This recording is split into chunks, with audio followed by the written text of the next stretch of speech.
I was not in the least bit concerned that I was the only student in my class left in the school compound. My father had choir practice every Friday evening, and my mom was always working late.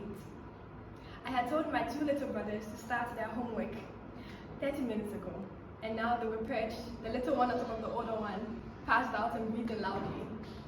Just as I was about to join them, the headlights of my mom's cream Corolla peeked into the driveway. I nudged my brothers awake and wondered if I had to go do same to my father, who was in the chapel right next to our school. It had surely been a long day, and I'm sure we were all tired. On Sunday morning, we had to look our best for church. My parents had this interesting idea that all eyes were on us. I had taken my braids out the night before and washed my kinky hair, causing it to shrink into an afro, and boy did my hair disagree with being tamed. So I did my best to tame it, pat it, and keep it rounded. At the traffic light before we turned into the corner that led to the gates of my chapel, my mother looked at every child in the car. We had a status quo to maintain, and she wanted to make sure that we all looked the part. Her eyebrows lowered and drew together as she asked if I had combed my hair. I said yes, and since we did not have a comb in the car, she could only mutter under her breath as we pulled into the parking lot. After church, she called to me from a distance across the canteen with a beaming smile on her face. "Nana, Ma, your hair is actually very nice." That was exactly what an elderly church friend had said to her minutes ago. This is a short story I put together to summarize the environment I grew up in. My father always tells me, "You never know who's watching you." And in my head, I would wonder, why do I have to be bothered about what others think of me? Why go against my will to fit the perceptions of me that are not true? And how am I supposed to keep this up? Little by little, I began to retaliate. I would wear what felt comfortable, I would do what felt good, and I would say only what felt right. And so began my tales of rough patches between my parents and I. To them, I had become the kid they had to monitor closely, capable of saying and doing things that could reveal more than they needed the public to know. They wanted me to play safe, because that's what they had been taught, and that's what has served them so far. I have been through a couple of personal challenges. I mean, who hasn't? Some traumatic. Let me give you the definition of trauma, in case you were wondering if you yourselves had been traumatized or not. According to the out-of-home toolbox, trauma is any single, ongoing, or cumulative experience which is a response to a perceived threat, overwhelms our capacity to cope, feels what's outside our control, evokes a physiological and psychological set of responses based on fear or violence.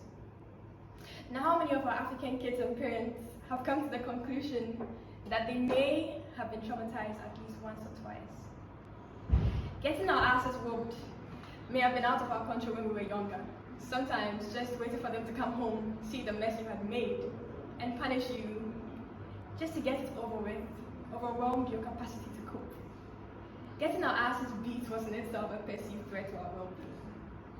We would either lie or fake it to get out of trouble, or to avoid trouble. My father would tell me stories of how his dad would throw plates at his feet to catch him when he tried to run away when he was being stubborn as a little boy. Don't get me wrong, my father adores his father, rest his soul. It was just how he was brought up. One time I told my dad that I thought his upbringing was abusive, and he said to me, "Oh, you children of today, that wasn't abuse. That was just his way of correcting me." And he would laugh, but I knew it made him think. On one hand, we have been nurtured by a generation that values hardship, and on the other hand, we have created one that's afraid to look ridiculous, when in truth, everyone is trying. Everyone has a story to tell, but talking about our stories can be tricky. It might feel as though you're lying, and you must have been at fault somewhere, or even omitted some truths.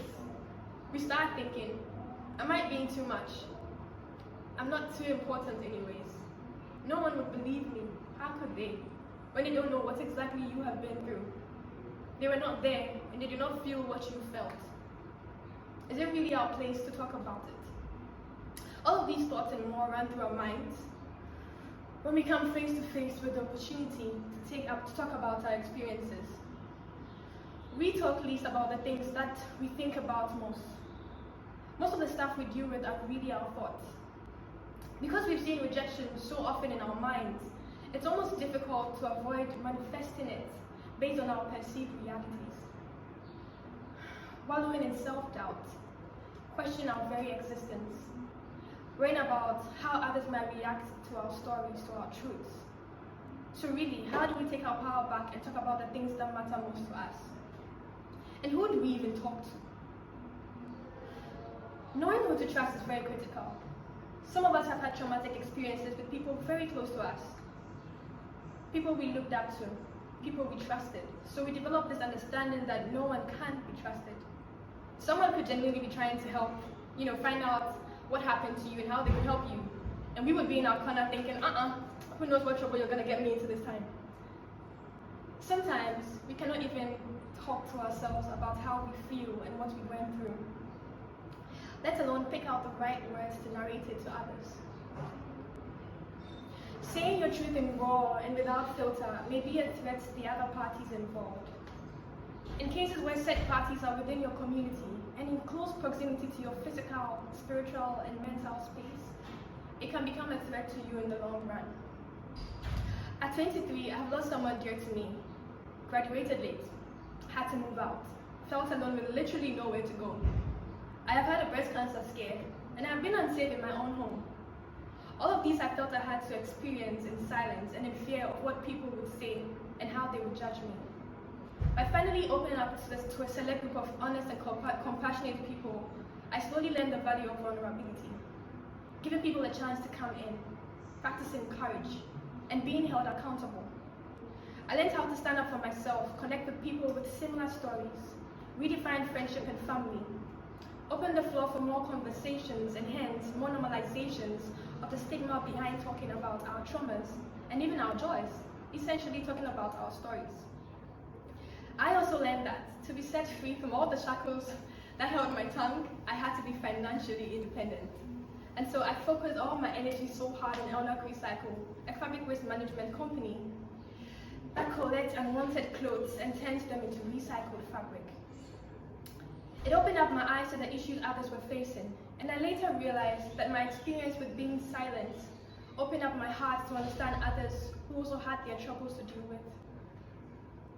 I would go from home to home, helping people declutter their closets and garages to get clothes I could donate, thrift, and recycle. One interesting thing that connects all my clients is how they struggle to let go of their old clothes, and for some, new clothes they've never worn. But as soon as they do, and they are left with only what they needed, they would exclaim that a huge weight had been lifted off their shoulders, and they felt like they could breathe again in their own homes. In difficult times, what we really want is to release the burden of keeping things on our minds. Invest in a community where you can share your thoughts respectfully. We hear so many stories of abuse and are more interested in who it happened to, what, why, when, and where it happened, than we are about what happened after and how people overcame it. We expect people to be what happened to them. So much so, we are amazed to see people smile or laugh after they've been through so much. That in itself is some sort of motivation to question our perceptions of what we have been through. I want to share two things that might pique your interest. One, those who criticize you often cannot fathom your will to go on. With time, you will be an inspiration to them. They do not understand why you are so happy and cheerful, despite holding the characteristics of the labels that they can relate to and would have otherwise thrown a pity party for themselves. It turned out that the same people are also afraid to be who they really are, afraid to make mistakes, do what they want to do.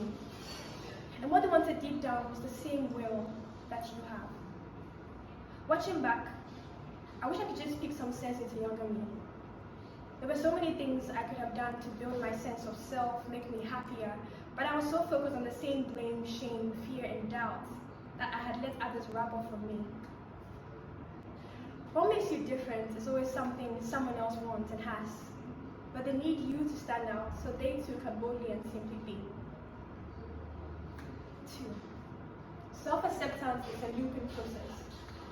I realized that we go through a looping process to accept who we are and how that involves other people. We start out by experiencing life in the best way possible, not caring about what people think.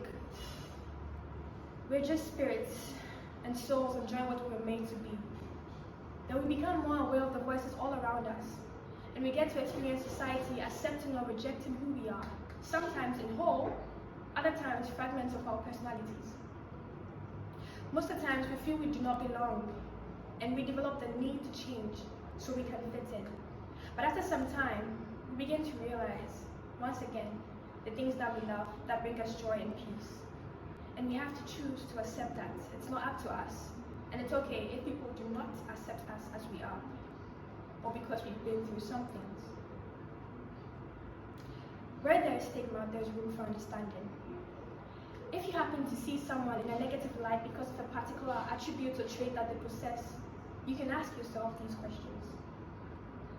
What am I still healing from? What do they have that I want? In what ways are we alike? And how can I see things from their point of view? What are the unspoken rules that I abide by that are hindering their progress? Asking ourselves these questions open our minds to thoughts that plant seeds of curiosity, understanding, and empathy. Some of us have experienced and seen others go through so much, and what we have gained is knowledge. How are you going to use that knowledge to create safe spaces for topics that matter?